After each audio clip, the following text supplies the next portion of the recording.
યુરોલોજિકલ સમસ્યાને જો એડ્રેસ કરવી હોય તો સૌથી પહેલાં તો ટેબુઝ, શરમ. કેમ કે યુરિનરી ઇશ્યુઝ ખાસ કરીને જે મહિલાઓમાં છે એ પ્રિફર નથી કરતા કે એના બાબત ચર્ચા કરવાની. What is the difference between male and female urological issues?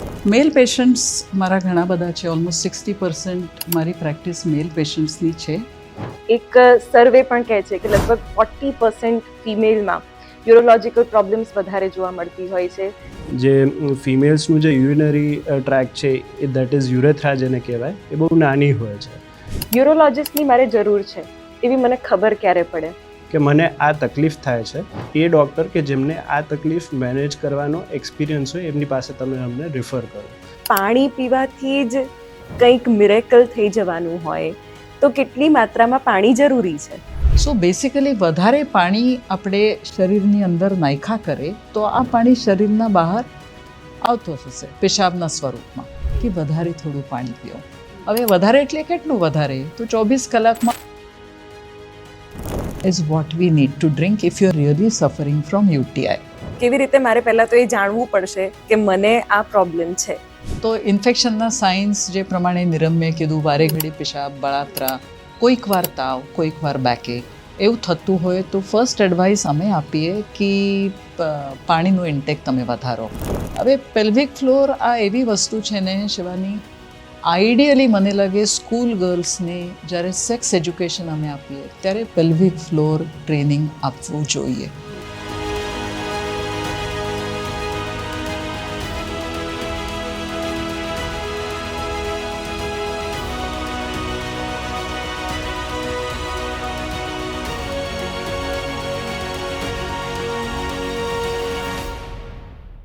શું તમે જાણો છો કે તમે દિવસમાં કેટલી વાર વોશરૂમ જાઓ છો અને કેવી રીતે જાઓ છો? એના પરથી તમારી આખી લાઈફસ્ટાઈલ કેવી છે ને એ જાણી શકાય છે. શું તમે એ પણ જાણો છો કે યુરિનરી હાઇજીન કે પછી તેની સાથે જોડાયેલા જે ઇશ્યુઝ છે જેને હજી પણ આપણે એટલા બોલ્ડનેસ સાથે ચર્ચા નથી કરી શકતા, એના કારણે તમે કોઈક મેજર ડિસીઝમાં પણ સપડાઈ શકો છો.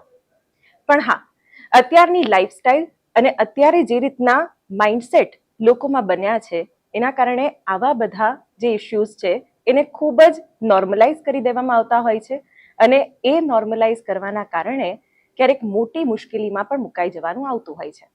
પણ નો વરીઝ, આ પોડકાસ્ટ એવા જ લોકો માટે અમે ડિઝાઇન કર્યો છે કે જે લોકો ખરેખર પોતાના લાઈફ વિશે, લાઈફસ્ટાઈલ વિશે અવેર થયા છે અને યુરોલોજિકલ પ્રોબ્લેમ્સ કે જેના પર આજે આપણે ચર્ચા પણ કરવાના છે, ને ખાસ કરીને મહિલાઓમાં જો મૂત્ર માર્ગ સંબંધિત કોઈ ઇશ્યુ હોય તો અનર્થ થઈ ગયો એ પ્રકારની જે એક મેન્ટાલિટી છે, જે સ્ટીરિયોટાઇપ્સ છે, એને બ્રેક કરતો આ એક પોડકાસ્ટ જેમાં મારી સાથે ખૂબ જ ક્વોલિફાઈડ અને આ વિષય પર ઇતિથી અંત સુધીની વાત કરનારા બે ડોક્ટર્સ જોડાયા છે, જેમાં એક તો છે ડૉક્ટર અનિતા પટેલ.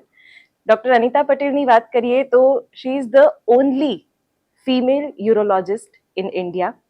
અને કદાચ હું એમનો પરિચય આપવા બેસીશ તો આપણે જે વિષય વસ્તુ છે એનાથી ઘણા બધા દૂર જતા રહીશું, કારણ કે એક પછી એક જો એમની વાત કરવામાં આવશે તો વધારે ઇન્ટરેસ્ટિંગ એને રહેશે. સાથે મારી સાથે જોડાઈ ગયા છે ડૉક્ટર નિરમ્ય પાઠક કે જે નડિયાદની મૂળજીભાઈ પટેલ યુરોલોજી હોસ્પિટલમાં બંને as a consultant, as a practitioner doctor બંને કાર્યરત પણ છે. મેમ, સર, બંનેનું સ્વાગત છે. પહેલી વસ્તુ એ, યુરોલોજિકલ સમસ્યાને જો એડ્રેસ કરવી હોય તો સૌથી પહેલાં તો ટેબુઝ, શરમ, સામાજિક મુદ્દાઓ, આ બધી જ વસ્તુઓની વાત કરવી પડે. તમારો શું અભિપ્રાય છે મેમ? પહેલાં તો તમારા વિશે જાણવા માંગીશું અને કેવી રીતે આ મુદ્દાઓને અત્યારે હવે એડ્રેસ કરવા રહ્યા. Is it a high time? So Shivani, first of all thank you અમને આ બાબત વાત કરવાનું તમે ચાન્સ આપ્યું.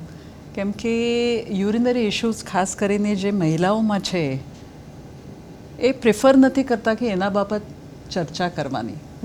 કેમ કે એમને લાગે છે આ તો બધાને જ થાય છે અને આવા ટૉપિક પર અમે ચર્ચા નહીં કરવા માંગે. સો અવર એફર્ટ ઇઝ આ ટૉપિકની જે પણ કંઈ બીમારીઓ છે women should talk about it. કેમ કે આ બીમારી એવી નથી કે જેના માટે કંઈ હેરિડિટરી પેટર્ન છે કે મારા મમ્મીને હતું, મારા દાદીને હતું તો મને પણ છે, તો એનો અર્થ આ બધું નોર્મલ જ છે. Quite the opposite. આમાં ફર્સ્ટ ઓફ ઓલ સાયન્સ ઘણું આગળ વધી ગયું છે અને નવા ટ્રીટમેન્ટના એટલા બધા ઓપ્શન્સ આપણી પાસે અવેલેબલ છે, ડાયગ્નોસિસના ઓપ્શન્સ અવેલેબલ છે. The only stumbling block is the social attitude. True. કે સમાજમાં લેડીઝો આ ઉપાધિના બાબત વાત જ કરવા નથી માંગતા. તો અમારી બધાને એકચ્યુઅલી રિક્વેસ્ટ છે કે યુરિનરી ઇશ્યુઝ તમને કંઈ હોય તો please talk about it.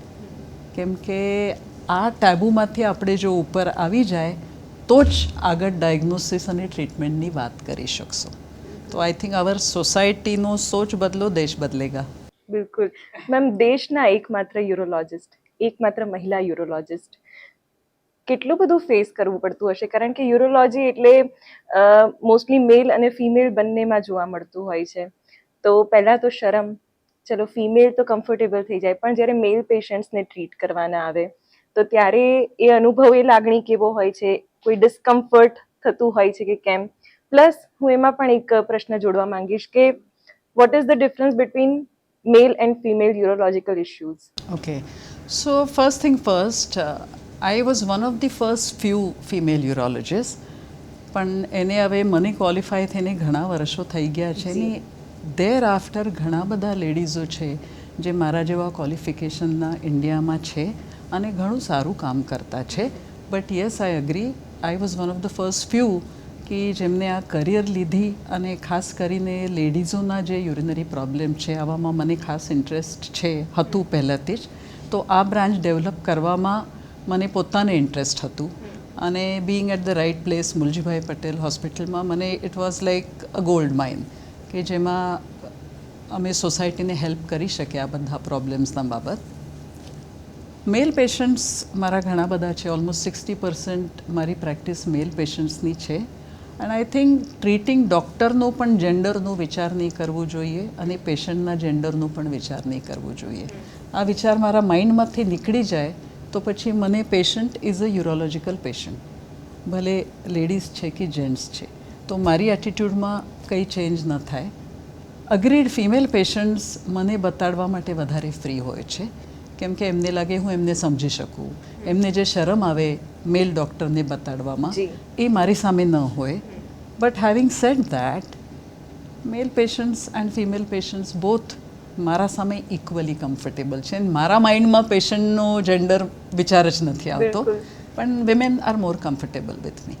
Yes sir, same question તમને પણ પૂછીશ, કારણ કે એક સર્વે પણ કહે છે કે લગભગ 40% ફિમેલમાં યુરોલોજિકલ પ્રોબ્લેમ્સ વધારે જોવા મળતી હોય છે. કેવી રીતે ફિમેલ પેશન્ટને કાઉન્સિલ કરો છો, એમને ટ્રીટ કરો છો?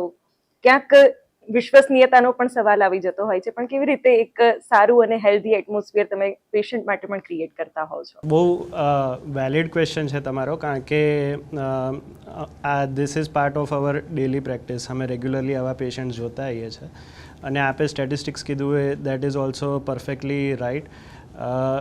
મેડમ જેમ કહેતા હતા કે this is not normal, we should not consider this as normal, but at the same time it is common. Around 30 to 40% adult women ને યુરિનરી ઇશ્યુઝ થતા હોય છે, એટલે it is common, it is very common. 1 in 3 અગર આપણે એવી રીતે statistics જોઈએ તો 1 in 3 women has some urinary issues. Okay, સ્ટેટિસ્ટિક્સમાંથી આપણે આગળ વધીએ તો females they are different than males, કારણ કે there are some basic differences કે જેમ કે એનાટોમી ડિફરન્ટ છે. જે ફિમેલ્સનું જે યુરિનરી ટ્રેક છે એ દેટ ઇઝ યુરેથ્રા જેને કહેવાય, એ બહુ નાની હોય છે. At the same time they go through the normal biological processes of child birth અને હોર્મોનલ રિલેટેડ ચેન્જીસ પણ એમનામાં થતા હોય છે, મેનોપોઝ થતા હોય છે. તો આ 3 ફંડામેન્ટલ ડિફરન્સીસ ફિમેલ અને મેલ વચ્ચે આવતા હોય છે, જેના કારણે એમને આગળ જતા લાઈફમાં યુરિનરી ઇશ્યુઝ કોમનલી ફેસ કરવા પડતા હોય છે. મૂવિંગ ઓન ટુ આવા પેશન્ટ મારી પાસે અગર આવે તો ફર્સ્ટ ઓફ ઓલ હું એમને રીએશ્યોરન્સ આપું કે this is a very common issue. અમે એમની સાથે રેપો બનાવવાનું કોશિશ કરીએ અને એમનું સાયકોલોજીકલ થોડુંક અસેસમેન્ટ અમે કરવાની ટ્રાય કરીએ કે કેવું છે, એમનું એજ્યુકેશનલ બેકગ્રાઉન્ડ કેવું છે, કમ્ફર્ટેબલ છે કે નહીં, કંઈ પણ બોલતા પહેલાં એ રિલેટિવ સામે જોવે છે કે નહીં, એ લોકોએ અંદરો અંદર ડિસ્કસ કરીને અમારી પાસે આ તકલીફ સાથે આવ્યા છે કે નહીં. તો આ બધું ઇશ્યુઝ અમે એમની સાથે નોર્મલ રેગ્યુલર વાતચીત કરીને આ બધું અમારું અસેસમેન્ટ સાયમલ્ટેનિયસલી ચાલતું હોય. અને once we have that trust, એના પછી અમે એમનું એક્ઝામિનેશન કરી અને ફર્ધર અમે ઇન્વેસ્ટિગેશન કરીને એમની ટ્રીટમેન્ટ પછી ચાલુ કરતા હોઈએ છીએ. Okay this is how we proceed.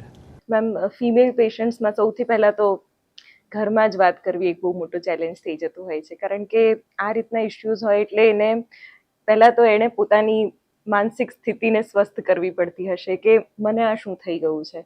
એણે સ્વીકારવું પડશે કે મને કંઈક ઇશ્યુઝ થઈ રહ્યા છે. દેન ફેમિલી અને પછી ડૉક્ટરવાળો ફેઝ. એટલે કેવી રીતે ફેઝ બાય ફેઝ, અને દર્શકોને એ પણ જાણવું પડશે કે કેવી રીતે આવા ઇશ્યુઝને ફેસ કરવા અને એના સોલ્યુશન સુધી જવું, એ પણ એક બહુ ઇમ્પોર્ટન્ટ ક્વેશ્ચન બની જાય છે. સો શિવાની, આપણે યુરિન કરવાની જે ક્રિયા છે, પેશાબ કરવાની ક્રિયા, આ આપણનો એક private part of our life હોય. આપણે હમણાં જે રીતે વાત કરીએ છીએ, હમણાં હું સડનલી અહીંયા બેસીને પેશાબ નહીં કરી નાખીશ, કેમ કે આ activity right from our grooming and upbringing એક પ્રાઇવેટ એક્ટિવિટી આપણે ગણીએ છીએ. જી. વિચ ઇઝ વાય લાઈક કૂતરા બિલાડી જેમ આપણે ક્યાં પણ એક સડનલી પગ ઉપર કરીને પેશાબ કરીને આગળ નથી ચાલી રહેતા, કેમ કે આમાં આપણે અમુક એક સ્પેસમાં જઈએ છીએ, એટલે ટોયલેટમાં જઈએ છીએ, પછી દરવાજો બંધ કરી લીધું, પછી કપડાં ઉતારી લીધા. દેર ઇઝ અ સિક્વન્સ જેમાં human beings are different from animals. So આ એક્ટ આપણા લાઈફનો એક પ્રાઇવેટ અને પર્સનલ એક્ટ છે. સેકન્ડલી, યુરિન સાથે એક સ્મેલ એસોસિએટેડ હોય છે. હવે ઇમેજિન કે કોઈને યુરિનરી લીકેજનું પ્રોબ્લેમ છે, the first thing that she will be actually embarrassed about કે હું ક્યાં પણ જાઉં તો કદાચ સ્મેલ નહીં આવતો મને. એવરીબડી મસ્ટ બી થિંકિંગ કે અરે એને કંઈ તો પ્રોબ્લેમ છે. તો પછી I will try my level best two hide it. તો હું કેવી રીતે હાઇડ કરું? હું સોશિયલ ઇન્ટરેક્શન ઓછી કરતી જાઉં, સો દેટ મને બહાર નથી જવું, કેમ કે મને વારે ઘડી પેશાબ લાગે છે, મને કપડામાં સ્મેલ આવશે. So right from the fact that it is a private act, and secondly there is a certain smell associated with it, અને શરમ આવે આપણને. આ 3 કારણો છે જેના કારણ ખાસ કરીને women choose not to talk about it. Okay, so depends on કઈ જાતની તકલીફ છે વિલ ડિસાઇડ. હવે મને જો કિડની સ્ટોન થઈ ગયો, હવે આપણને બધાને, whether you are a ladies or a gents, 2 kidney છે, કિડનીના ટ્યુબ્સ છે called ureter, that is the same in a male and a female. તો એમના ડિસીઝીસ આર ધ સેમ. તો કિડની સ્ટોનનો જો દુખાવ મને સડનલી થઈ ગયું તો હું જોરદાર કમ્પ્લેન કરીશ અને the whole family will run after me. પણ કાલે હું જો કહું કે જો મને ઘડી ઘડી પેશાબ આવે છે ને મને કપડાં ભીના થાય છે ને મને શરમ આવે છે, તો કદાચ મને જ લાગે કે મારા ફેમિલીને નહીં ગમશે. સેકન્ડલી, મને લાગે મારા ફ્રેન્ડ લોકોને થતું હોય કે ન થતું હોય તો what will they think about me. That is the second thing. And third is મારા પ્રોફેશનના વચ્ચે આવે. સપોઝ ઇફ હું બેંકમાં કામ કરું છું, હું કાઉન્ટર છોડીને ઘડી ઘડી પેશાબ કરવા જો જતી રહું તો ઓબ્વિયસલી મને નથી સારું લાગતું આ કરવા માટે, અને જોવાવાળા આઈ થિંક મારા મનમાં શરૂ થઈ જશે કે પીપલ મસ્ટ બી થિંકિંગ કે આ શું કરે છે. So the whole thing goes around. There is a social angle, there is a personal angle, and the worst is there is a sexual angle also. કેમ કે યંગ લેડીઝોમાં જો કંઈ કારણથી યુરિનરી તકલીફ હોય અને સ્મેલ અને આવા રિલેટેડ ઇશ્યુઝ હોય તો they develop psychological and sexual issues also. So એક સિમ્પલ યુરિનરી કમ્પ્લેનના એટલા બધા આગળ પાછળ એંગલ્સ છે that we as urologist have to look into all of that. So that એમ નથી કે અમે ખાલી પેશાબની તકલીફ, but we have to see the ramifications of that, કે એનો આ લેડીના લાઈફમાં કેટલા અલગ અલગ લેવલ પર પરિણામ થાય છે. So the first step as I say is આપણે કમ્ફર્ટ લેવલ પેશન્ટમાં જનરેટ કરવાનું કે આ તારી જો કમ્પ્લેન છે ને, ટોક અબાઉટ ઇટ, અને આપણે કંઈ તો આમાં માર્ગ કાઢી લઈશું. True. So that is why urinary complaints in women have so many different layers. It's like onion તમે પીલ કરતા જાઓ તો એકના અંદર એક નવા લેયર આવે, અને પછી ફાઇનલી અમે કોર સુધી પહોંચી જઈએ. આમાં પ્રોબ્લેમ જો ટ્રીટેબલ હોય તો સારું, સપોઝ ઇફ આ લેડીઝ અમારા પાસે બહુ લેટ આવ્યા હોય તો the whole thing becomes very difficult. Ma'am feminine hygiene પર પણ હવે વાત થવા માંડી છે and it is also connected two યુરોલોજિકલ issues. પહેલા આ બધું નહોતું થતું. પહેલા તો માતા અને દીકરી પણ વાત નહોતા કરતા આ બધી વસ્તુઓ પર, પણ હવે તો દીકરી જ પોતે એડવાન્સ હોય અને માતાને કહેતી હોય કે મમ્મી ફેમિનાઇન હાઇજીન પણ એટલું જ જરૂરી છે, જેનાથી પણ યુરોલોજિકલ ઇશ્યુઝથી બચી શકાય છે. તમે ઇન્ફેક્શનની વાત કરી, સેક્સ્યુઅલ ટ્રાન્સમિશનની વાત કરી, કે જેમાં ઘણા બધા એવા પણ મુદ્દા હોય છે કે મહિલાઓ પર ઢોળી દેવામાં આવે છે કે તારા કારણે થયું છે. But the same time male patients are also there. મેલમાં પણ આ પ્રોબ્લેમ્સ જોવા મળતી હોય છે. તો એ સાયકોલોજીને કેવી રીતે બદલવી રહી? સો ઇન જનરલ અનફોર્ચ્યુનેટલી શિવાની, આપણી સોસાયટી હજી પણ અમુક એક લેવલમાં થોડી અટકી રહી છે. એઝ અ રિઝલ્ટ માણસોની કોઈ પણ કમ્પ્લેન હોય તો એને પ્રાધાન્ય આપીએ આપણે. બિલકુલ. એઝ અગેન્સ્ટ દેટ કદાચ આપણા જેવા સોશિયો ઇકોનોમિક સ્ટેટા છે જેમાં લેડીઝોના પ્રોબ્લેમ્સ ઇગ્નોર નથી થતા. તો what we want is nation wide all women should have access to knowledge related to urinary complaints. અને they should have the fearlessness કે મને આના બાબત વાત કરવી છે, and we should be able to create that environment where irrespective of the size of my pocket and my education, I should still be able to talk about it. એ હજી આપણા કન્ટ્રીમાં નથી થતું અને કોશિશ તો જરૂર છે આ દિશામાં. So talking about urinary, even male urinary complaints are very much there, but they are more easily talked about. Female urinary complaints no preference જરાક આપણા સોસાયટીમાં ઓછું છે. સર, મુરજીભાઈ પટેલ યુરોલોજિકલ હોસ્પિટલમાં ખાસ તો કેવા પેશન્ટ્સ આવે છે? ફિમેલ યુરોલોજિકલ ઇશ્યુઝની વાત કરવામાં આવે તો અર્બન અને રૂરલ એ બંને પેશન્ટ્સને તમે ટ્રીટ કરતા હશો. કેવી રીતે અર્બન મહિલાઓમાં કે અર્બન મેલ પેશન્ટ્સમાં તમે વધારે કોઈ ઓપનનેસ જોઈ રહ્યા છો કે આ ઇશ્યુઝને એ લોકો સ્વીકારતા થયા છે, એવું થયું છે? અને સેમ વે શું રૂરલના પેશન્ટ્સને ટ્રીટ કરવા હજી પણ એટલું ચેલેન્જિંગ છે? બહુ સરસ સવાલ છે તમારો. એનો જવાબ હું એવી રીતે ચાલુ કરીશ કે આપણી જે હોસ્પિટલ છે એ યુરોલોજિકલ હોસ્પિટલ છે, એટલે યુરોલોજિકલ બધા ઇશ્યુઝને આપણે ટ્રીટ કરીએ છીએ.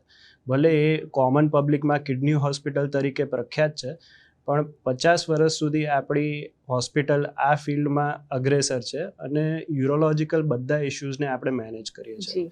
એનો એક ભાગ છે ફિમેલ યુરોલોજી, પણ એક સબ સ્પેશિયાલિટી, એક ડિવિઝન આવે છે કે જેમાં ફિમેલ યુરોલોજિકલ પ્રોબ્લેમ્સને આપણે ટ્રીટ કરીએ છીએ. બરાબર. એના પરથી આપણે હવે આગળ વધીએ કે ફિમેલ યુરોલોજી હેલ્થ ઇશ્યુઝનું અવેરનેસ લેવલ કેવું છે અત્યારે. તો અત્યારના સમયમાં અવેરનેસ લેવલ ડેફિનેટલી વધી રહ્યું છે, કારણ કે લોકો પાસે એજ્યુકેશન એ બહુ ઇમ્પોર્ટન્ટ અને યુઝફુલ હથિયાર છે અને એના પરથી એ પોતાની જાતને નોલેજથી ઇક્વિપ કરી રહ્યા છે. એના પરથી એમને હવે ધીરે ધીરે વધારે અવેરનેસ આવતી રહી છે કે આ જે તકલીફ છે એના માટે મારે કોની પાસે જવું, કઈ રીતે મારે આગળ વધવું, શું ટ્રીટમેન્ટ મારે લેવી જોઈએ, કયા કયા ઓપ્શન્સ છે. તો અત્યારનો સિનારીઓ અમે ગ્રેજ્યુઅલી એ શિફ્ટ થતો જોઈ રહ્યા છે. નડિયાદ એક એવો વિસ્તાર છે કે જે ટાયર 2, ટાયર 3 સિટી ગણવામાં આવે છે. એ ટાયર 1 સિટી નથી, એટલે અર્બન પોપ્યુલેશન જે છે એ એટલું સિગ્નિફિકન્ટ અમારી પાસે નથી આવતું અમારા લોકેશનને કારણે.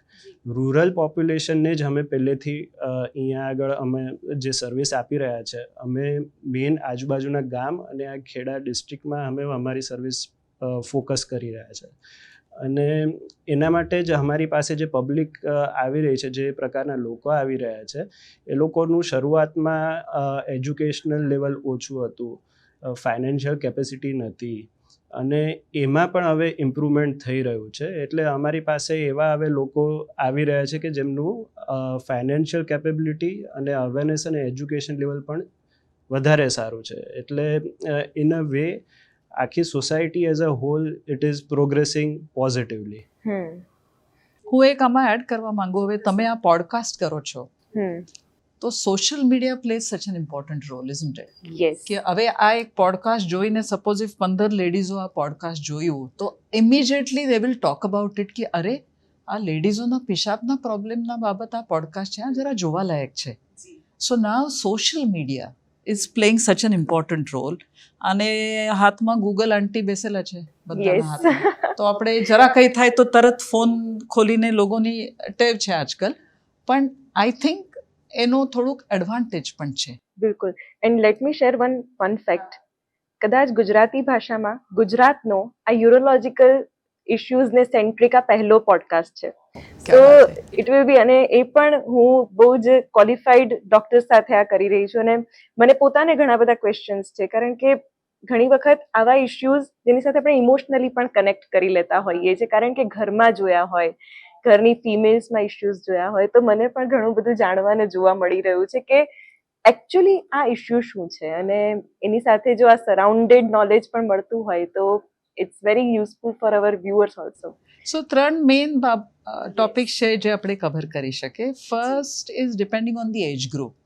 સો રિલેટિવલી યંગ પેશન્ટ હોય તો આમાં યુરિનરી ઇન્ફેક્શન આ જોવામાં આવે છે.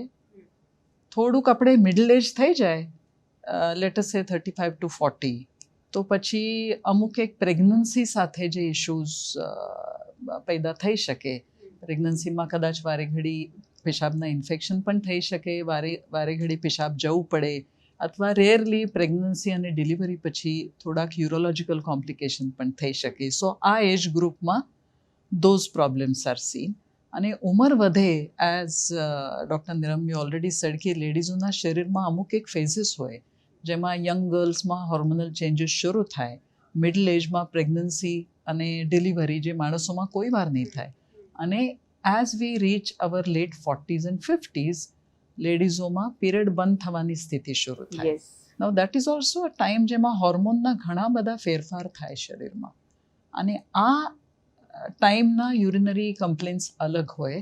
અને ખાસ કરીને આ એજ ગ્રુપમાં યુરિનરી બ્લેડરનું, જે અમે ઓવર એક્ટિવ બ્લેડર કરીને બીમારી અમે કહીએ છીએ, આ એક ઇશ્યુ, અને ઉધરસ આવે, છીંક આવે, એના પછી જે પેશાબનું લીકેજ થાય, આ જે ઇશ્યુ છે, આ કમ્પ્લેન્ટ્સ જનરલી 35 to 55 આ એજ ગ્રુપમાં વધારે જોવા મળે. અને પછી એઝ ઇટ એડવાન્સીસ ફર્ધર બીજા બધા બીમારીઓ શરૂ થાય. ડાયાબિટીસ આવે કોઈને કદાચ પાર્કિન્સન્સ થયું હોય, કોઈને સ્ટ્રોક થયું હોય. આ બધાનું એક ભયંકર કમ્પોનન્ટ હોય યુરિનરી લીકેજ. અને we see that with advancing age. So there is a pattern of diseases. Younger પેશન્ટમાં we see more of infection, middle એજમાં we see some problems related to pregnancy, delivery, and a proportion of patient જેમને over active bladder. He will talk about it later. And as the age becomes nearer menopause, તો પછી leakage associated with cough, sneeze, jumping, physical activity, and extremes of age, multiple types of urinary issues.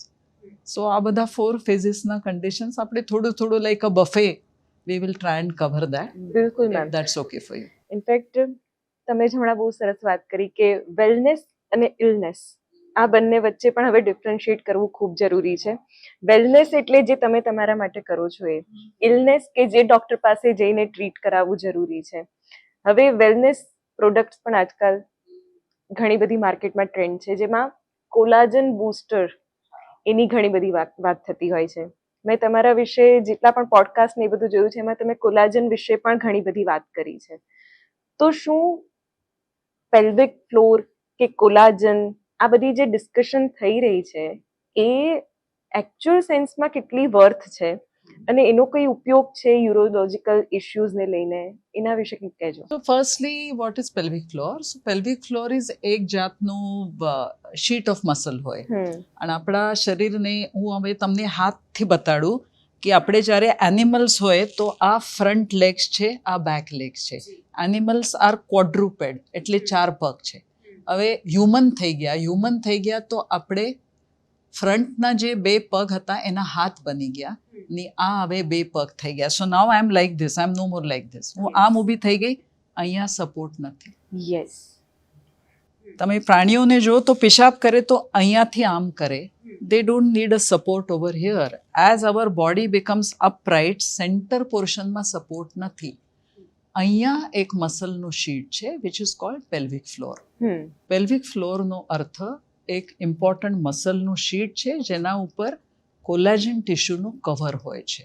અને આ muscle અને collagen સાથે મળીને urinary organ અને uterus અને vagina એમને સપોર્ટ આપવાનું બહુ મોટું કામ કરી રહ્યા છે.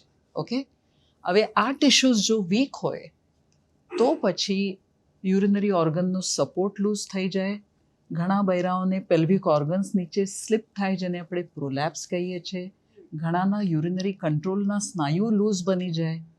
હવે ઇમેજિન તમારી પાસે રબર બેન્ડ છે. ડે 1 તમે રબર બેન્ડ વાપરો અને વાળ બાંધો તો મસ્ત ટાઈટ બંધાય. યસ, સેમ રબર બેન્ડ તમે વાપરો at the end of 1 month એની ઇલાસ્ટિસિટી લૂઝ થઈ જાય, થોડું પ્લાસ્ટિક થઈ જાય આ રબર બેન્ડ. એનું મિનિંગ શું? આ રબર બેન્ડ તમે ખેંચો અને છોડી દો તો એનું ઓરિજિનલ શેપ હવે ન આવે, કેમ કે એની થોડી ઇલાસ્ટિસિટી ઓછી થઈ ગઈ છે. Same thing can impact the tissues, જેમનું ખાસ કરીને કોલેજન ટિશ્યુ બહુ સારા ક્વોલિટીનો નથી, અને that is something that we are born with. તો તમારા શરીરનું કોલેજન ટિશ્યુ, મારા શરીરનું કોલેજન ટિશ્યુ, નિરમ્યનું collagen tissue, they are going to be different. So women એવા હોય કે જેમના કોલેજન ટિશ્યુ કદાચ બાય બર્થ થોડા વીક ક્વોલિટીના છે. એવા લેડીઝોમાં પેલ્વિક ઓર્ગન પ્રોલેપ્સ, યુરિનરી કંટ્રોલના ઇશ્યુ, આ બધાનો ચાન્સ થોડું વધારે હોય છે. તમે 2 લેડીઝોનો જોશો, એકનો ફેસ બહુ વધારે સેક થયેલો હોય, ઉંમર વધારે ન હોય છતાં પણ, અને somebody who may be 60 and 70 પણ એકદમ સ્કિન એકદમ ટકાટક આપણે કે આવી રીતે, કેમ કે એમના નેટિવલી કોલેજન ટિશ્યુ જ સારા છે. એ કંઈ ખાતા નથી કે કોલેજન બૂસ્ટર લેતા નથી. એટલે આજ સુધી એવી કઈ ટેબ્લેટ નથી કે જે હું ખાવા લાગું અને મારા કોલેજન ટિશ્યુ એકદમ આમ એવા મસ્ત થઈ જાય કે એવું નથી. યોગા હેલ્પ કરે? સો યોગા કોલેજનને કંઈ જ નહીં કરે, પણ યોગા મસલની સ્ટ્રેન્થ જરૂર ઇમ્પ્રૂવ કરે. સો talking about yoga, I'm going to ask Niramya to talk about pelvic floor exercise. But if you did certain form of yoga exercises, or better still, a structured pelvic floor exercise program, there is a possibility that તમારો urinary leakage નો જો issue હોય, આ તમે cure કરી શકો without ever stepping into a doctor's cabin. So maybe he will talk a little more about the pelvic floor and how can one improve the strength of pelvic floor. બિલકુલ sir, એ તો વાત કરો જ, પણ યુરોલોજિસ્ટની મારે જરૂર છે એવી મને ખબર ક્યારે પડે? કારણ કે એ જાણવું પણ બહુ જરૂરી છે કે મારામાં કેવા સિમ્પટમ્સ દેખાય છે ત્યારે મારે યુરોલોજિસ્ટ પાસે જવાનું છે. એન્ડ વાય યુરોલોજિસ્ટ આર સ્પેશિયલાઇઝડ, એના વિશે પણ વાત કરશો. મેમનો પણ જે ક્વેશ્ચન છે અને મેમની પણ જે ઇન્સાઇટ છે એના પર પણ થોડીક વાત કરશો. ચોક્કસ. હવે હુ ઇઝ અ યુરોલોજિસ્ટ કોણ છે એનાથી આપણે ચાલુ કરીએ. યુરોલોજી એક એવો ડૉક્ટર છે કે જેણે MBBSનું બેઝિક અંડર ગ્રેજ્યુએશન ટ્રેનિંગ કર્યું છે, પછી post graduation training in general surgery કર્યું છે, જે 3 વર્ષનો બીજો પ્રોગ્રામ હોય છે. 6 વર્ષના MBBSના પ્રોગ્રામ પછી એના પછી 3 વર્ષનું એનું સુપર સ્પેશિયલાઇઝેશનનું ટ્રેનિંગ યુરોલોજીમાં થાય છે, અને એના પછી એમનું સબ સ્પેશિયલાઇઝેશનમાં વધારે ડેવલપમેન્ટ થતું જાય છે. જે એક સબ સ્પેશિયલાઇઝેશન મેં કીધું ફિમેલ યુરોલોજી આવે છે. એક એ ઇશ્યુ થઈ ગયું. એટલે હું આ વસ્તુ એટલે કહી રહ્યો છું કે ખ્યાલ આવે કોમન પબ્લિકને કે આ સબ્જેક્ટમાં એવા વ્યક્તિનું તમારે ગાઈડન્સ લેવું જોઈએ કે જેને ખરેખરમાં આનું નોલેજ છે, અને આખો એ વ્યક્તિ એ પાણીમાં ડૂબેલો છે. એટલે એની પાસે જ્ઞાનનું ભંડાર હશે અને એમને વધારે ખ્યાલ પણ હશે, કારણ કે આવા દર્દીઓ એમની પાસે આવતા પણ હોય છે રેગ્યુલરલી ટ્રીટમેન્ટ લેવા. એટલે પોતાનો એક્સપિરિયન્સ અને નોલેજ બંનેના નિચોડથી બહુ સારી રીતે એ દર્દીઓને ટ્રીટ કરી શકતા હોય છે. બીજી વસ્તુ થઈ કે કયા સિમ્ટમ્સ હોય છે યુરોલોજીના, ખાસ કરીને ફિમેલ્સમાં. તો ફિમેલ્સમાં યુરિનરી પ્રોબ્લેમ્સ, જેમ કે વારંવાર ઇન્ફેક્શન થવું એ કઈ રીતે ખબર પડે? તો તાવ આવે, પેશાબ વારંવાર જવું પડે, પેશાબમાં બર્નિંગ થાય, અને કહેવાય યુરિનરી ઇન્ફેક્શન. આ સિમ્ટમ્સની જ ખાલી હું વાત કરું છું. પછી છે કે ઓવર એક્ટિવ બ્લેડર એટલે એવી તકલીફ કે જેમાં બ્લેડર બહુ સેન્સિટિવ અને ઓવર એક્ટિવ છે. વારંવાર થોડુંક પણ પેશાબ ભરાય એ ભેગું એ મગજને સિગ્નલ આપે છે કે મારે પેશાબ જવું પડશે, એટલે વારંવાર પેશાબ જવું પડે. રાતના ઉઠવું પડે વારંવાર પેશાબ કરવા માટે. પેશાબ લાગે તો કંટ્રોલ ના થાય, કંટ્રોલ કરવા જાય તો લીક થઈ જાય. આ બધા સિમ્ટમ કોમ્પ્લેક્સ થઈ ગયા ઓવર એક્ટિવ બ્લેડરના.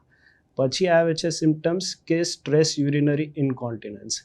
સ્ટ્રેસ એટલે કે કોઈ પણ એવી એક્સરસાઇઝ કે વજન ઉપાડવાનું કામ કે જેનાથી પેટમાં પ્રેશર વધે અને એના કારણે પેશાબનું લીક થઈ જાય, કારણ કે પેશાબની નળી એ જે સ્ટ્રેસ એક્સ્ટ્રા જે પેટમાં જનરેટ થાય છે એને સામે કંટ્રોલ ના કરી શકે, એટલે યુરિન લીક થાય.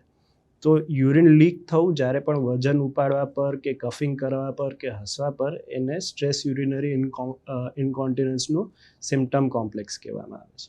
પછી આવે છે કે ઉંમર જતાં સ્નાયુ વગર પેલ્વિક ફ્લોર મસલ્સની આપણે હમણાં વાત કરી, અગર પેલ્વિક ફ્લોર મસલ્સ વીક થતા જાય તો યોનિના માર્ગેથી પ્રોલેપ્સ થાય. પ્રોલેપ્સ એટલે શરીરનો ભાગ બહાર આવે યોનિના માર્ગેથી, એ એક બીજું સિમ્પટમ કોમ્પ્લેક્સ થઈ ગયું. પછી થાય છે કે ઇન્ફ્લેમેટરી બ્લેડર ઓર પેઇનફુલ બ્લેડર, કે જેમાં પેશાબની થેલી પર સોજો આવે છે અને એ સોજાને કારણે કન્ટિન્યુઅસ બ્લેડરમાં પેઇન, બ્લેડર જે રિજનમાં આવેલું લોઅર એબ્ડોમેનમાં, પેટના નીચેના ભાગમાં, ત્યાં આગળ પેઇન રાખે છે, યુરિનરી બીજા પ્રોબ્લેમ થઈ રાખે છે, યુરિન વારંવાર જવું પડે છે.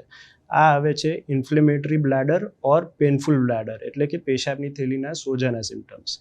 આ આપણે ડિસ્કસ કર્યા બધા સિમ્ટમ્સ જે ફિમેલ્સમાં થઈ શકે અને જે યુરોલોજી સ્પેસિફિક સિમ્ટમ્સ છે કોઈ પણ યુરોલોજિકલ કન્ડિશનના, બરાબર. અને હવે આ અગર સિમ્ટમ્સ થાય તો આઈડિયલી શું કરવું જોઈએ, એ તમારો પ્રોબેબલી નેક્સ્ટ સવાલ હતો. તો શું કરવું જોઈએ? સૌથી પહેલાં તો એમને ખ્યાલ આવવો જોઈએ કે આ જે વસ્તુ છે એ નોર્મલ નથી.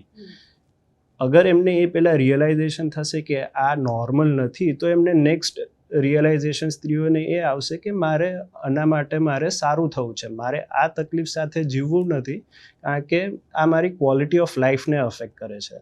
એટલે એમને આ વસ્તુ પહેલાં પોતાની જાતે સમજવી પડશે કે મારે હવે સાજા થવું છે, મારે આ તકલીફમાંથી બહાર આવવું છે.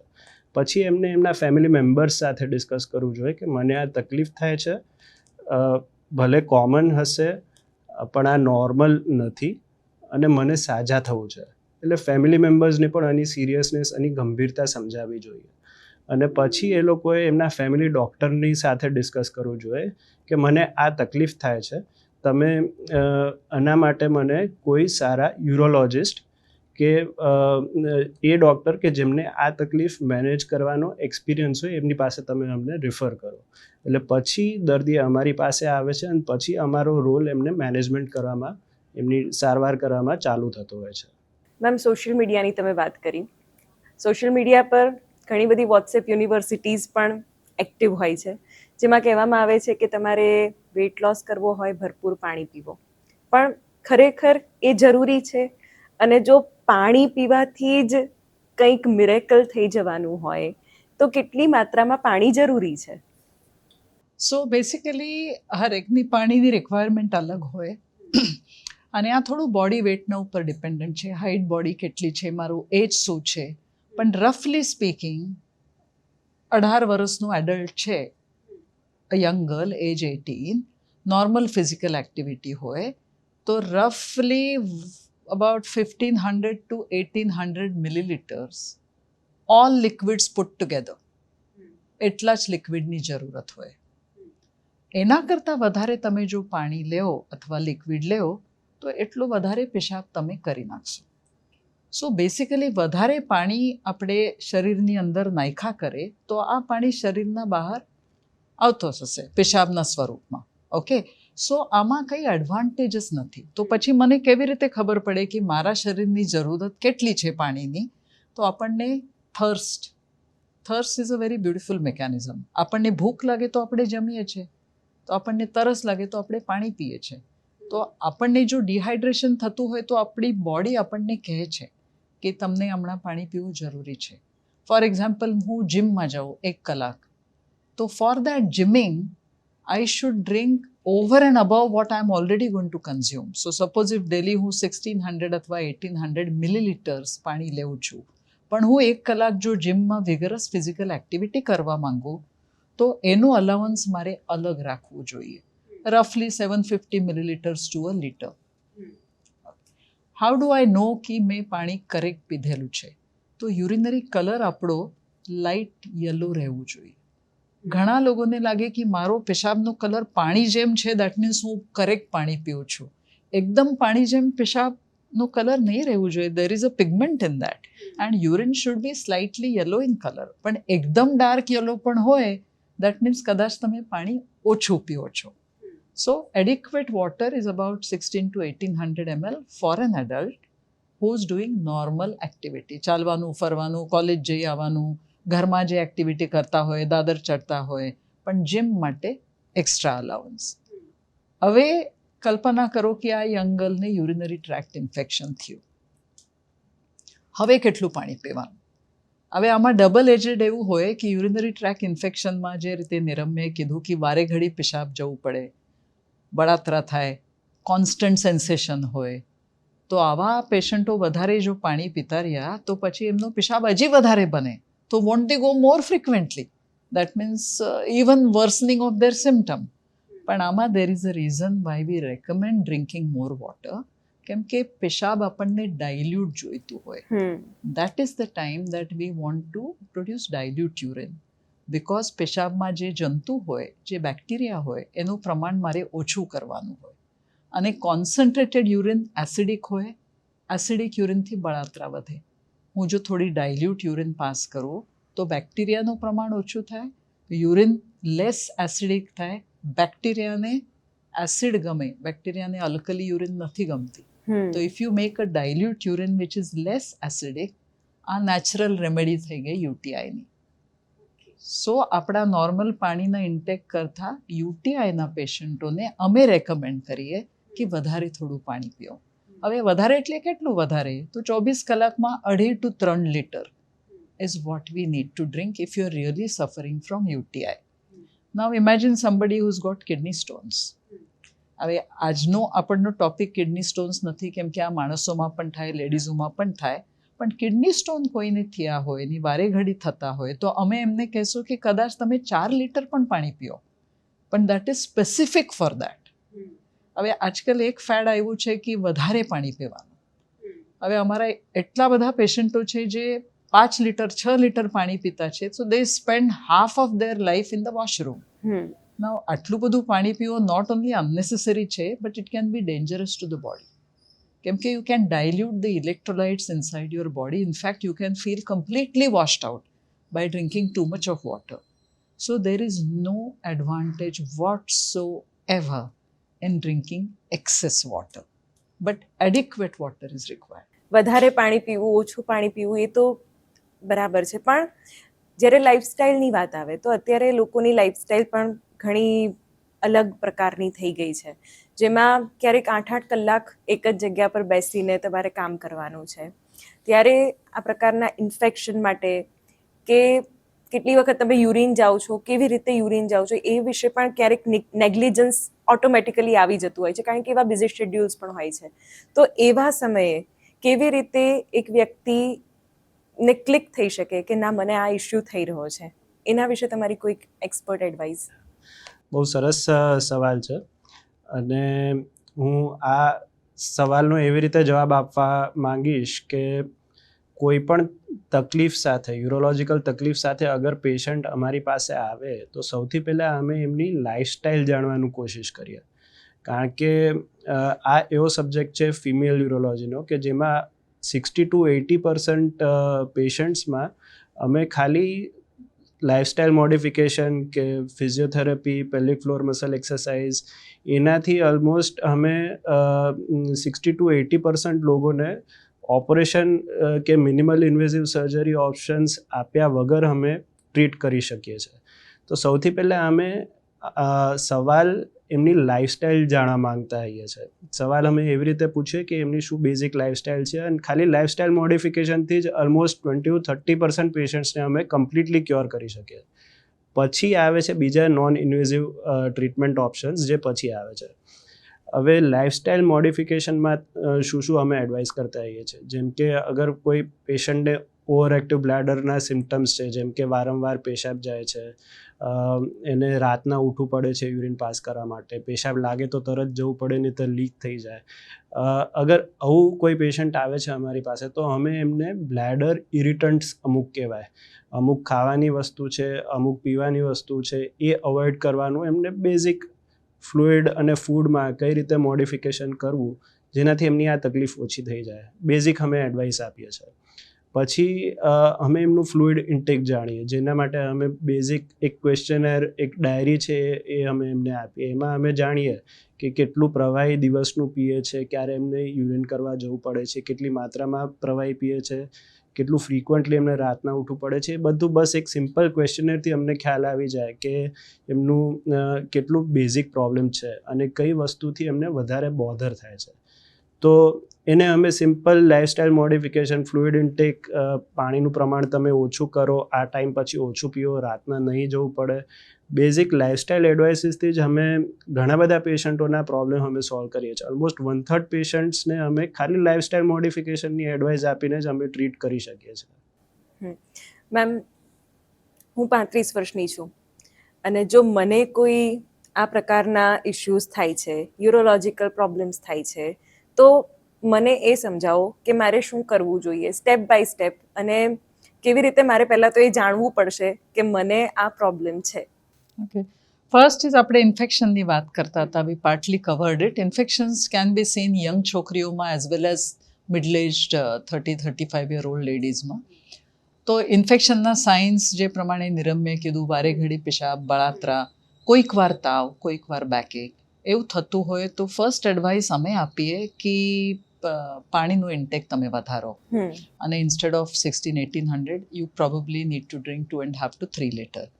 સેકન્ડલી, જો સિમ્પલી હાઇડ્રેશન વધારીને એક 48 અવર્સમાં તમારી કમ્પ્લેન જો ઓછી ન થઈ તો પછી તમને મેડિકલ એડવાઇસની જરૂરત છે.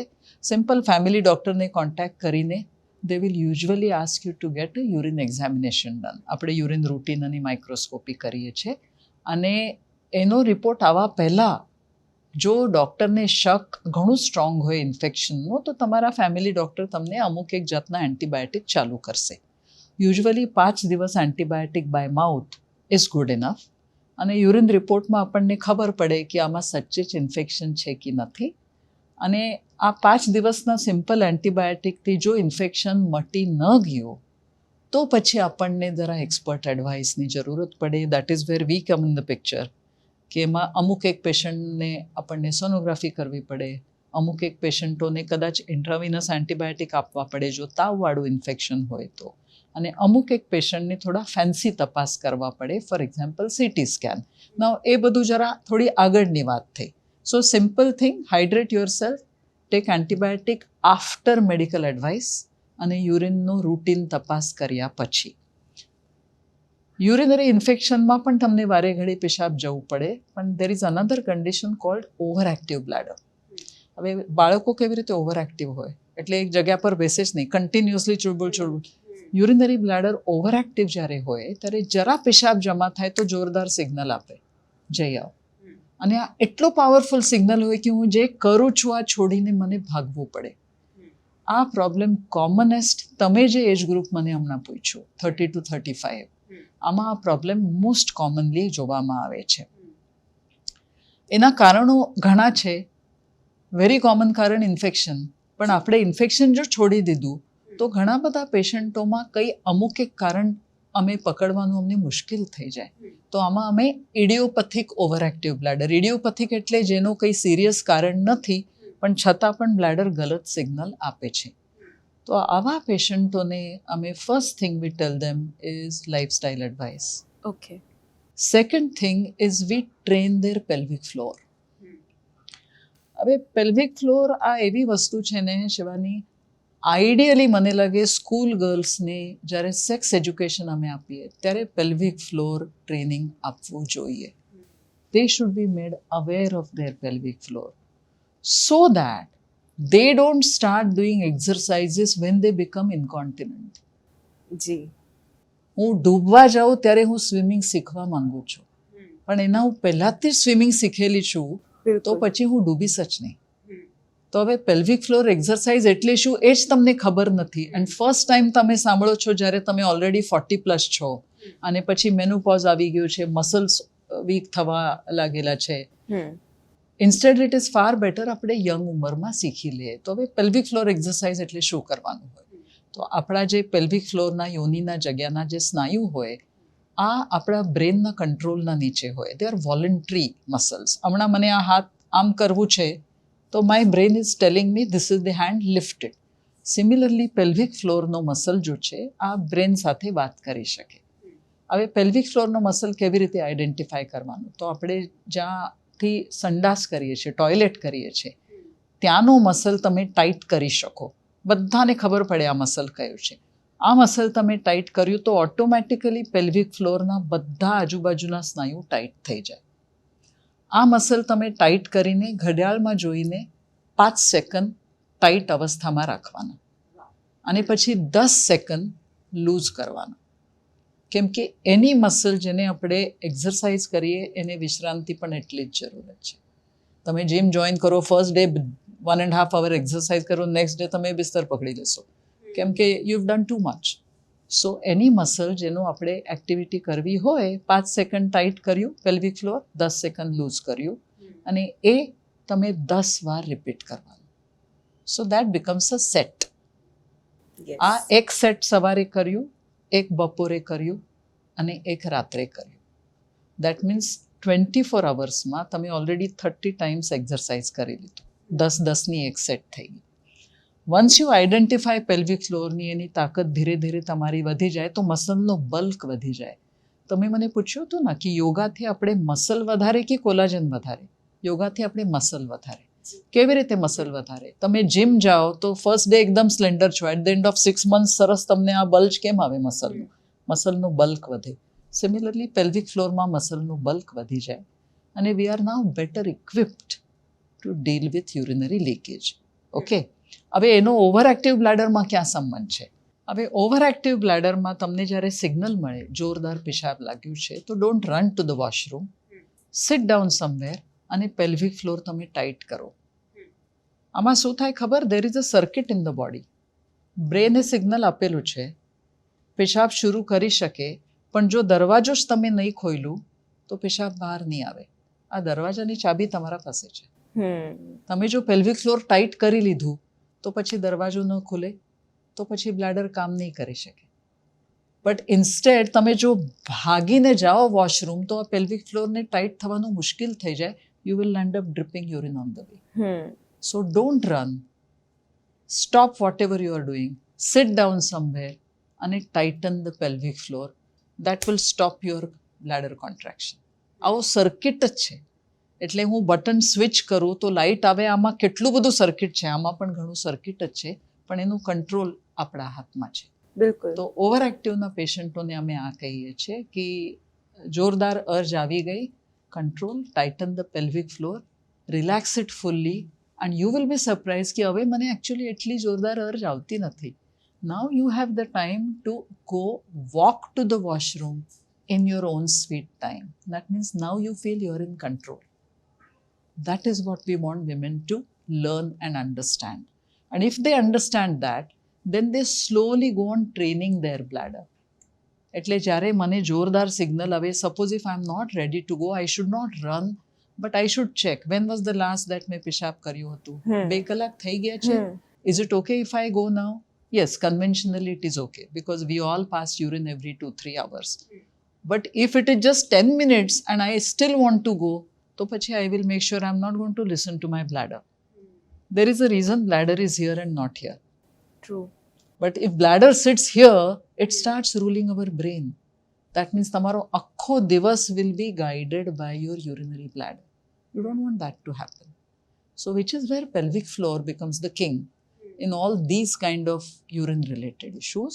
So if you are 35, either UTI or overactive bladder, in addition to adequate hydration, તમે પેલ્વિક ફ્લોરની કેર લેવું બહુ જરૂરી છે.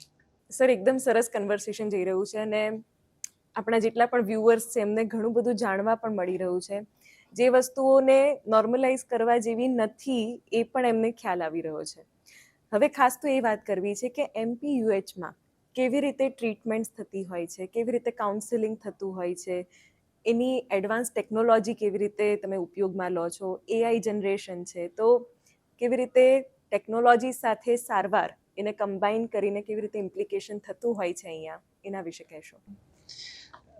બહુ સારો સવાલ છે અને એકદમ વાસ્ટ ટોપિક છે, એટલે હું અને સમજાવવા માટે એક ઇન્ડેક્સ પેશન્ટ એટલે એક એક્ઝામ્પલ પેશન્ટ લઈશ કે જેને ઓવર એક્ટિવ બ્લેડર છે, એટલે એનું બ્લેડર વધારે કામ કરી રહ્યું છે. તો એમાં આપણે ટેકનોલોજીનો કઈ રીતે યુઝ કરીએ છીએ. ટેકનોલોજી આમાં સ્ટાર્ટિંગથી જ આપણે યુઝ કરીએ છીએ. સ્ટાર્ટિંગ ફ્રોમ ઇન્વેસ્ટિગેશન એટલે તપાસ કરીએ ત્યારથી જ આપણે ટેકનોલોજીનો યુઝ કરવા લાગીએ છીએ. જેમ કે સોનોગ્રાફી આપણે વાપરીએ છીએ, મશીનમાં યુરિન ફ્લો કરાવીએ છીએ જેને યુરોફ્લોમેટ્રી ટેસ્ટ કહેવાય. અમુક દર્દીને અગર જરૂરિયાત હોય તો યુરોડાયનેમિક સ્ટડી પણ કરીએ છીએ, જે પેશાબની થેલીનું એકદમ જ એડવાન્સ્ડ કમ્પ્યુટરાઇઝ ટેસ્ટિંગ થતું હોય છે. પછી આપણે એડવાન્સ કરીએ છીએ મેનેજમેન્ટ અને ટ્રીટમેન્ટ તરફ. તો ટ્રીટમેન્ટમાં જેવું આપણે હમણાં ઓલરેડી ડિસ્કસ થયું કે નોન ઇન્વેઝિવ એટલે કે કન્ઝર્વેટિવ એટલે કે દવા આપ્યા વગરની ટ્રીટમેન્ટથી આપણે શરૂઆત કરીશું as a step ladder pattern. તો એ સ્ટેપ લેડર પેટર્નમાં પહેલું પગથિયું શું આવે છે કે લાઇફસ્ટાઇલ મોડિફિકેશન. પછી આવે છે પેલ્વિક ફ્લોર મસલ થેરપી અને પેલ્વિક ફ્લોર મસલ એક્સરસાઇઝ. એમાં બાયો ફીડબેક પણ પેલ્વિક ફ્લોર મસલ ટ્રેનિંગમાં વધારે હેલ્પ કરતું હોય છે. એ એડજંક્ટિવ મેજર્સ છે. એમાં ઇલેક્ટ્રો એક્યુપંચર પણ આવી ગયું, ઇલેક્ટ્રિકલ સ્ટિમ્યુલેશન પણ આવી ગયું. અને પછી આપણે નેક્સ્ટ સ્ટેપમાં જે જઈએ એમાં આવે બ્લેડર ટ્રેનિંગ. બ્લેડર ટ્રેનિંગ આવે છે. એના પછી આપણે એના પછીનું સ્ટેપ શું આવે તો કહીએ દવાઓથી, મેડિસિન કે ફાર્મેકોથેરાપીથી આપણે ટ્રીટ કરીએ. એમાં આપણી પાસે ઘણી બધી દવાઓ અને ટ્રીટમેન્ટ ઓપ્શન્સ છે. એક દવાથી ચાલુ કરીએ, એનું પછી અગર કંટ્રોલ ના આવે તો એનો ડોઝ વધારીએ, બીજી દવા પણ એને એડ કરી શકાય. અને પછી આપણે એના પછી દવાનો અગર રિસ્પોન્સ ના આવે તો આપણે મિનિમલી ઇન્વેઝિવ થેરપી આવે છે કે જેમાં આપણે પેશાબની થેલીની અંદર જ બોટોક્સ કરીને એક ઇન્જેક્શન આવે છે. એ આપણે પેશાબની થેલીને જ આપણે આપી અને પેશાબની થેલીને રિલેક્સ કરીએ. એની જે ઓવર એક્ટિવિટી છે, ઓવર સેન્સિટિવિટી છે, આપણે ઓછી કરીએ. તો આ આવે છે બોટોક્સ ઇન્ટ્રાવઝાઇકલ, એટલે પેશાબની થેલીની અંદર ડાયરેક્ટ બોટોક્સના ઇન્જેક્શન આપવા. એના પછી પણ અગર રિસ્પોન્સ ના આવે તો પછી વધારે ઇન્વેઝિવ ઓપ્શન થતા હોય છે, વધારે મોટી સર્જરીની જરૂર પડતી હોય છે. પણ વધારે મોટી સર્જરીની જરૂર ખાલી 5-10% લોકોમાં જ પડતી હોય છે. બાકી આ સ્ટેપ લેડર જે મેં ટ્રીટમેન્ટ કીધી એમાં એક પછી એક પગથિયાં તમે ચડતા જાઓ એ રીતે એની ટ્રીટમેન્ટની સક્સેસ વધતી જતી હોય છે. તો આવી રીતે આપણે ટ્રીટમેન્ટમાં આગળ વધતા હોઈએ છીએ. મેમ, ટ્રીટમેન્ટની વાત કરી, કઈ રીતે આ ટ્રીટમેન્ટથી પણ આગળના સ્ટેજીસ આવતા હોય છે અને ક્યારે સર્જરીની જરૂર પડે છે? ઘણી વખત પેશન્ટના મનમાં એવો પણ સવાલ હોય છે કે સર્જરી કેટલી સક્સેસફુલ, તો એ સમયે શું જરૂરી બની જતું હોય છે? So as Niramya said, overactive બ્લેડરમાં બોટ્યુલિનમ ટોક્સિનનું ઇન્જેક્શન અમે આપીએ છીએ. એની રેરલી થોડી ફેન્સી સર્જરી જે આપણા પોડકાસ્ટના સ્કોપના બહાર છે, પણ એ બધું તો એમપીયુએચમાં સગવડ અવેલેબલ છે જ. There is another type of leakage, યુરિનનું લીકેજ હોય છે જેમાં ઉધરસ આવે, છીંક આવે. We already spoke about it. હવે આ લીકેજનો પ્રોબ્લેમ ખાસ કરીને women who are 35 to 40 or above that, અને ખાસ કરીને પીરિયડ બંધ થવાનું જે ટાઈમ પીરિયડ હોય, પેરીમેનોપોઝલ આપણે કહીએ, આમાં આ કમ્પ્લેન બહુ વધારે જોવામાં આવે છે. કેમ કે આમાં હોર્મોનલ ચેન્જીસ થયા હોય બોડીમાં, મસલ્સ વીક થયેલા હોય, ઘણા લેડીઝોનું વજન થોડું વધેલું હોય, અમુક એક લેડીઝોમાં બીજી બધી કન્ડિશન સચ એઝ ડાયાબિટીસ એ બધું પણ કદાચ શરૂ થયેલું હોય. હવે આ બધા પેશન્ટોમાં પણ પેલ્વિક ફ્લોર એક્સરસાઇઝથી પુષ્કળ જ ફાયદો થાય. પણ જો કે આ બધું કરી ચૂકેલા છે એની ફાયદો ન થતું હોય તો પછી આજકાલ એના માટે ઘણા સારા સર્જિકલ ઓપ્શન્સ અવેલેબલ છે. સિમ્પલ મિનિમલી ઇન્વેઝિવ પ્રોસિજરથી લઈને થોડાક એડવાન્સ પ્રોસિજર, પણ બધા પ્રોસિજરનો રિઝલ્ટ પુષ્કળ જ સારો છે જો કે આપણું ડાયગ્નોસિસ કરેક્ટ હોય, તમે કરેક્ટ હોસ્પિટલમાં પહોંચી રહ્યા છો જે રીતે એમપીયુએચ છે, અને ત્યાં બધી સગવડ અંડર વન રૂફ અવેલેબલ હોય તો મારા હિસાબથી સર્જરીનો રિઝલ્ટ તો ઘણો જ સારો છે. કઈ જાતની સર્જરી આપણે કરીએ તો એ વેરી સિમ્પલ સર્જરી હોય જેમાં યુરિનરી પેસેજના જ્યાં મસલ લૂઝ થયા છે અને આ લૂઝનેસના કારણે લીકેજ શરૂ છે, આ મસલને આપણે આધાર આપીએ છીએ, સપોર્ટ આપીએ છીએ. આ સપોર્ટ આપણે એક પ્લાસ્ટિકની જાળી વાપરીને આપીએ છીએ. આ જાળી સિન્થેટિક મટીરિયલની હોય અને આ અમુક એક સ્પેસિફિકેશનની જાળી તમે વાપરીએ તો આપણે યુરિનરી પેસેજ કોફ કરતી વખતે, સ્નીઝ કરતી વખતે એને એક્ઝેક્ટ સપોર્ટ મળી જાય ને જે લીકેજ થતું હોય આ લીકેજ બંધ થઈ જાય. આ સર્જરી ડે કેર પ્રોસિજર અથવા ઓવરનાઇટ સ્ટે રીતે આપણે કરીએ છીએ. આખું દૂરબીનના કંટ્રોલના નીચે સર્જરી કરીએ. એને બહારથી ટાંકા બિલકુલ ન હોય. જે કંઈ 1-2 ટાંકા છે આ યોનિની અંદર જે બહારથી ન દેખાય, ના ડ્રેસિંગ હોય. ઓપરેશનના દિવસે ખાલી 24 કલાક યુરિનરી બ્લેડરમાં એક નળી મૂકેલી હોય, કેથેટર આપણે કહીએ. આ નળી કાઢ્યા પછી પેશન્ટ ચાલતી ફરતી અવસ્થામાં ઘરે જાય છે. એની ઘરે જઈને બધી આપણી રેગ્યુલર એક્ટિવિટી એઝ યુઝ્યુઅલ કરી શકે, except that now they are not leaking. તો સર્જરી ઇઝી પણ છે. ગુડ ક્વોલિટી મટીરિયલ તમે વાપરો, પ્રોપર એનેસ્થેસિયા વાપરીને કરો તો એના રિઝલ્ટ ખૂબ જ સારા છે. અને how long will the results last? તો પ્રોપર સારા ક્વોલિટીનો મટીરિયલ તમે જો વાપરો તો આ સર્જરીનું રિઝલ્ટ 10-15 વર્ષ સુધી તો હમખાસ ટકે જ છે. અને ખાસ કરીને એક્ટિવ લાઈફમાં જો લેડીઝોને આ કોન્ફિડન્સ મળી ગયો કે હવે I am able to do everything that I want because I am not leaking any longer, તો ધીસ ઇઝ લાઈક એક જાતનું વરદાન છે લેડીઝો માટે. નડિયાદમાં એન્ટર થઈએ સર એટલે કિડની હોસ્પિટલ એટલે બધા MPUHનું નામ લે, પણ this is not only a kidney hospital. એ યુરોલોજિકલ કોઈ પણ સમસ્યા હોય તો એનો હલ તમને અહીંયા મળે છે. કેવી રીતે એને ઇલાબરેટ કરશો અને કેવી રીતે MPUH એ ઘણા બધા પેશન્ટ્સની લાઈફ ચેન્જ કરી છે એના વિશે પણ કહેશો? આ હોસ્પિટલ 48 યર્સથી લોકોની સેવા માટે કાર્યરત છે. આ હોસ્પિટલના જે ફાઉન્ડર્સ હતા એમનું વિઝન એટલું આગળ પડતું હતું કે એ બધા ઇંગ્લેન્ડથી ટ્રેન થઈને અહીંયા આવ્યા છે. એટલે માતૃભૂમિની સર્વિસ રિલેટિવલી બેકવર્ડ એરિયામાં રહીને રિલેટિવલી બેકવર્ડ લોકોને કઈ રીતે આપી શકાય એ એકદમ પાવન હેતુથી એ લોકો અહીંયા આગળ આવી અને આ હોસ્પિટલની શરૂઆત કરેલી હતી. આ હોસ્પિટલ ચાલુ કરીએ ત્યારે એમણે વિચાર કર્યો નહોતો કે આ હોસ્પિટલ આટલી આગળ વધશે, ઇન્ટરનેશનલી ખ્યાતનામ થશે. અત્યારે સ્ટોન ટ્રીટમેન્ટ માટે અગર હું એક એક્ઝામ્પલ આપું તો આ હોસ્પિટલ વર્લ્ડની ટોપ 5 હોસ્પિટલ્સની અંદર આ હોસ્પિટલનું નામ છે, ઇન્ટરનેશનલી રેકોગ્નાઇઝ છે. એટલે જ્યારે આ હોસ્પિટલ ચાલુ કરી ત્યારે એમાં ધીરે ધીરે કરીને એક પછી એક બધી સબ સ્પેશિયાલિટી એડ થતી ગઈ છે. જેમાં આવે છે સ્ટોનની ટ્રીટમેન્ટ, એન્ડોયુરોલોજિકલ ટ્રીટમેન્ટ કહેવાય, પછી રોબોટિકની ટ્રીટમેન્ટ કહેવાય, પછી ટ્રાન્સપ્લાન્ટ સર્જરીનું ટ્રીટમેન્ટ કહેવાય, પછી મેલ પ્રોબ્લેમ્સ એટલે કે એન્ડ્રોલોજીનું ટ્રીટમેન્ટ કહેવાય, પછી ફિમેલ યુરોલોજીની ટ્રીટમેન્ટ કહેવાય, પછી ફંક્શનલ યુરોલોજીની, ન્યુરો યુરોલોજીની, રિકન્સ્ટ્રક્ટિવ યુરોલોજીની. આ બધી ટ્રીટમેન્ટ આ હોસ્પિટલમાં as a one stop solution for all the urological problems એ રીતે આ હોસ્પિટલ આપણી છે. અને આ એકમાત્ર single speciality super speciality hospital છે. આખા વેસ્ટર્ન ઇન્ડિયામાં જ્યારે ચાલુ થઈ હતી ત્યારે આ એકમાત્ર હોસ્પિટલ હતી કે જે ખાલી યુરોલોજિકલ પ્રોબ્લેમ્સને માટે ટ્રીટમેન્ટ આપી રહી હતી.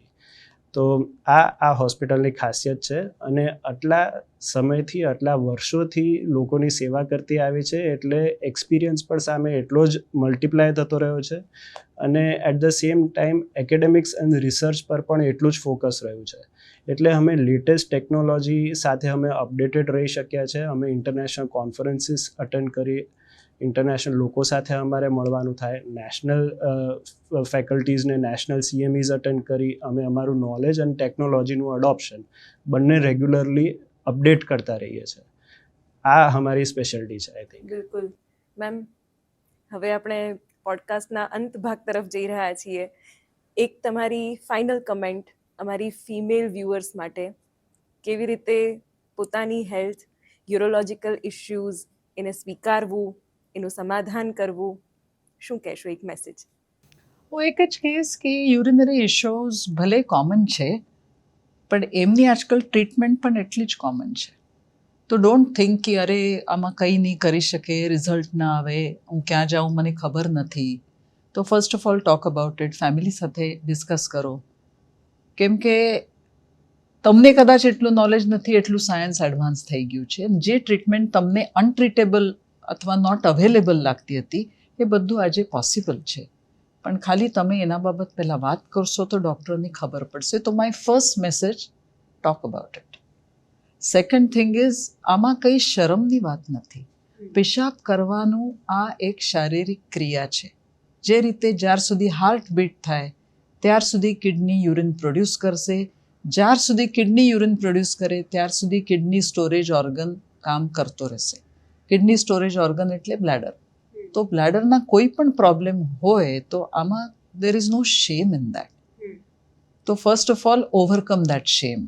And the third thing is most treatments work very well. So don't think કે આ ટ્રીટમેન્ટ કરીને શું ફાયદો છે, આમાં કંઈ થવાનું જ નથી. એવું નથી. Listen to podcast like this તો તમને ખબર પડે ટ્રીટમેન્ટ અવેલેબલ છે અને treatment will work also. Talk about it, discuss with your family members, rise above the shame and accept the treatment with complete lack of fear that I am going to be all right. Thank you so much ma'am, sir. તમે આટલી સરસ information આપી અને આઈ am sure કે અમારા viewers છે એમને પણ એટલી બધી ઇન્સાઇટફુલ ઇન્ફોર્મેશન અહીંયાથી મળી છે કે જે એટલીસ્ટ એમને ઘરે બેઠા એટલું તો ખબર પાડી જ દેશે કે અમારે અમારા કયા ઇશ્યુઝને સમજવાના છે, અમારા બોડીના ચેન્જીસને સમજવાના છે, અમારી લાઈફસ્ટાઈલને સમજવાના છે અને કેવી રીતે એને બેટર બનાવવાના છે. Thank you so much. Thank you so much. We enjoyed it as much as you did. Thank you so much. તો આ પોડકાસ્ટમાં અમે એવો ટ્રાય કર્યો છે કે જો તમને કોઈ યુરોલોજીને લગતી સમસ્યા હોય તો એનું સોલ્યુશન પણ છે અને એના માટે સારા અને એક્સપર્ટ લોકો પણ તમારી આસપાસ જ છે, તમારે એમને શોધવાના છે. આ રીતના પોડકાસ્ટમાં તમારે બીજું શું સાંભળવું છે અને સાથે જ એવા કયા કયા ઇશ્યુઝ છે કે જે તમે ઈચ્છો છો કે અમે આ પોડકાસ્ટમાં તમારા સુધી પહોંચાડીએ એ વિશે કોમેન્ટ સેક્શનમાં લખવાનું ભૂલતા નહીં. આજના આ પોડકાસ્ટમાં આટલું જ. નમસ્કાર.